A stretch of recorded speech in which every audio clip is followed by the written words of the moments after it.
Hello friends, Laxmi's કિચનમાં તમારું સ્વાગત છે। આજે આપણે બનાવવાના છીએ બટેકાના ઢોકળા।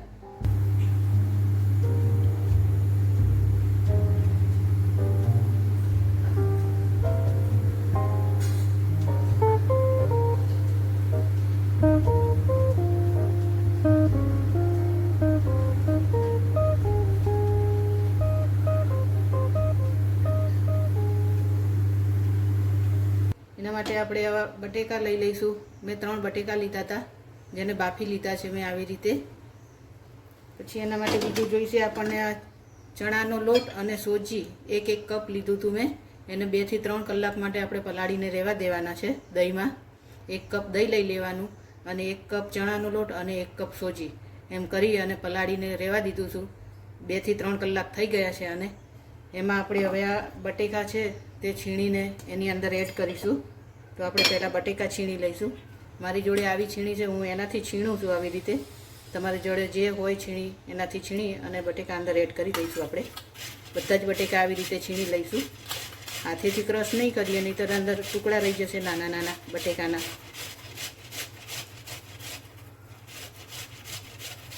આવી રીતે છીણી લઈશું બધા જ બટેકા। આવો એકદમ છૂંદો કરી લઈશું।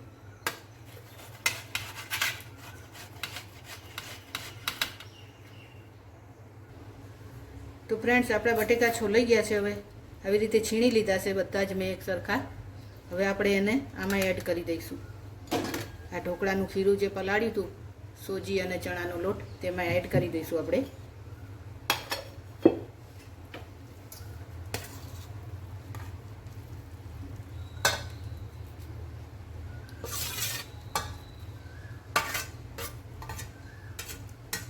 બધું મિક્સ કરી લઈશું બરાબર।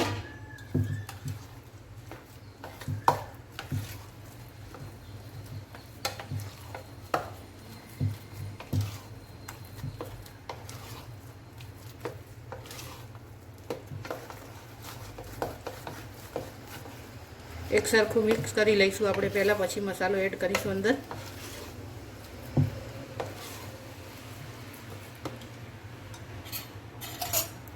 હા, મેં આદુ મરચાં અને લસણની પેસ્ટ બનાવીને રાખી હતી, તે એડ કરી દઈશું। 1 મોટી ચમચી છે। મરચાં તમારે જે પ્રમાણે તીખું ખવાતું હોય એ પ્રમાણે તમે એડ કરી શકો છો। આપણે એમાં લાલ મરચું એડ નથી કરવાના, તો લીલું મરચું તમારે જેટલું લેવું હોય એટલું લઈ શકાય। પછી સ્વાદ અનુસાર મીઠું એડ કરી દઈશું અંદર। 1 ચમચી ધાણા જીરું પાવડર એડ કરીશું। પછી આપણે બીજો કોઈ મસાલો અંદર એડ કરવાનો નથી। હવે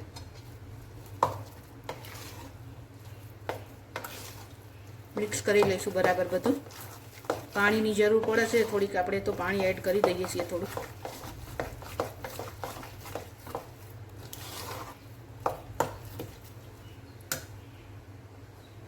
થોડુંક પાણી એડ કરીને પતલું કરીશું।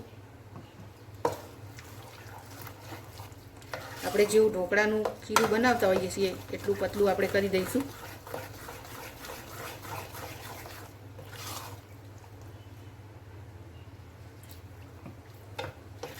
થોડુંક પાણી એડ કરીશું જેથી કરીને બહુ પતલું ના થઈ જાય।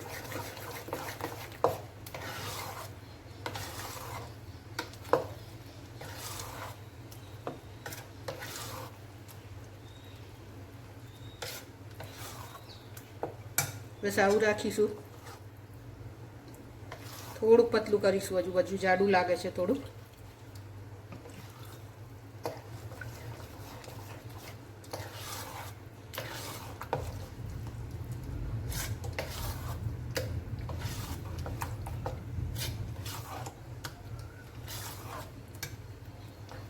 બસ હવે એમાં તેલ એડ કરી દઈશું આપણે થોડુંક।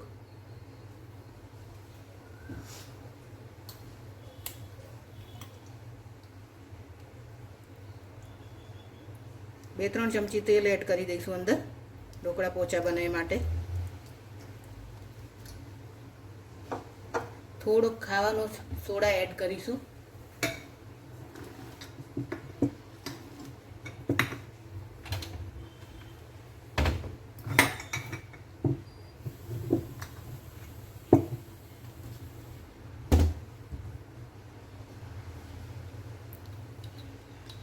આટલો આપણો ખાવાનો સોડા એડ કરી દઈશું અંદર.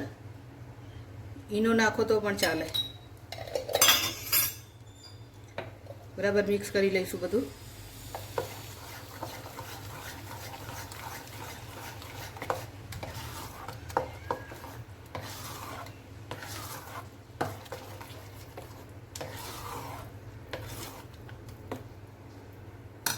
બે મિનિટ રહેવા દઈશું એમાં જ, અને ઢોકળાને થાળી આપણે ગરમ કરવા મૂકી દઈશું. હવે અહીંયા મેં ઢોકળા માટેની જે ડીશ આવે છે તે લઈ લીધી છે.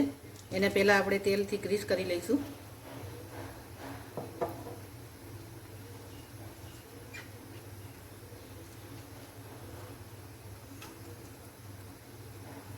આખી થાળીમાં આવી રીતે આપણે તેલ લગાવી દઈશું પહેલાં.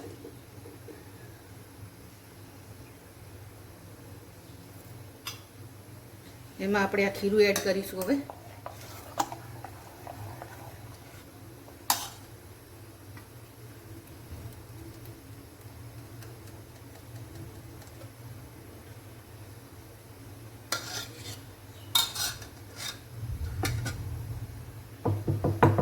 સરખું કરી લઈશું.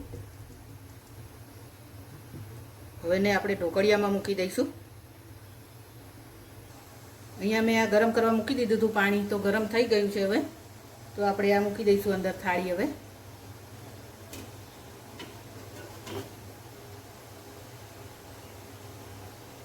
એના ઉપર થોડોક આપણે મરી પાવડર ભભરાવીશું, થોડોક જ.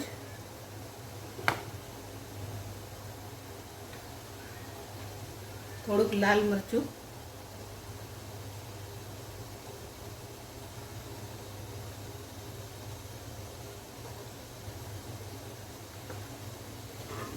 ઢાંકીને થવા દઈશું. ઢોકળા થાય ત્યાં સુધી, એટલી વાર આપણે લાગશે ત્યારે ચેક કરી લઈશું. જે રીતે સાદા ઢોકળા આપણે બનાવતા હોઈએ છીએ તેમ જ બનાવવાના છે. તો ફ્રેન્ડ્સ, આપણા ઢોકળા હવે ચેક કરી લઈશું આપણે. થઈ ગયા છે હશે. હવે 15 મિનિટ થઈ ગઈ છે.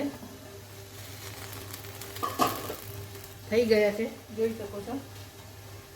એકદમ ફાઇન ચડી ગયા છે. આવી રીતે આપણે ઢોકળા ચેક કરીએ છીએ તેમ ચેક કરી લેવાનું. ચડી ગયા છે. હવે આપણે ગેસ બંધ કરી દઈશું અને એને ઠંડા થવા દઈશું. પછી એનો વઘાર કરીશું. તો ફ્રેન્ડ્સ, આપણા ઢોકળા હવે ઠંડા થઈ ગયા છે. એકદમ ઠંડા થવા દેવાના, પછી જ આપણે કટ કરીશું. તો આ ઠંડા થઈ ગયા છે, એના માટે મેં અહીંયા વઘાર મૂકી દીધો છે. હવે વઘાર કરી લઈશું.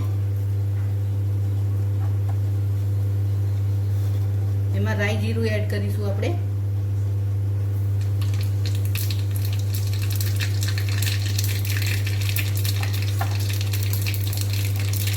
તલ એડ કરીશું.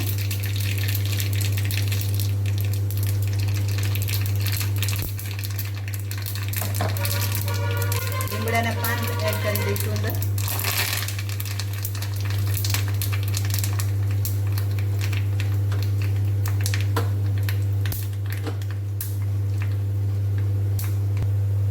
વઘાર કર્યો તો તે આપણે ઢોકળા ઉપર એડ કરીશું થોડોક થોડોક.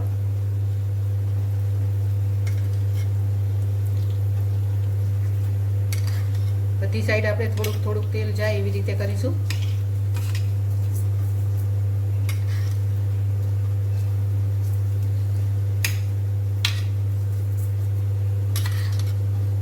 અહીંયાથી થોડાક ઢોકળા ટેસ્ટ થઈ ગયા અમારાથી, તો બહુ મસ્ત બન્યા છે.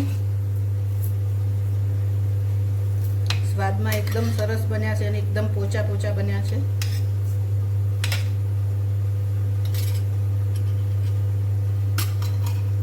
હવે આપણે આ થોડુંક ટોપરાની છીણ છે તે ઉપર ભભરાવીશું.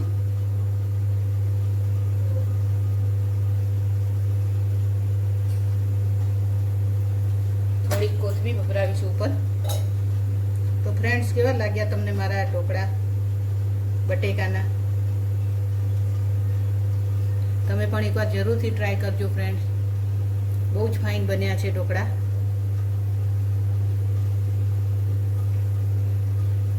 તો ફ્રેન્ડ્સ, સારા લાગ્યા હોય ઢોકળાની રેસીપી તમને આ, તો મારી ચેનલને લાઈક કરજો, શેર કરજો, સબસ્ક્રાઈબ કરી દેજો. એન્જોય.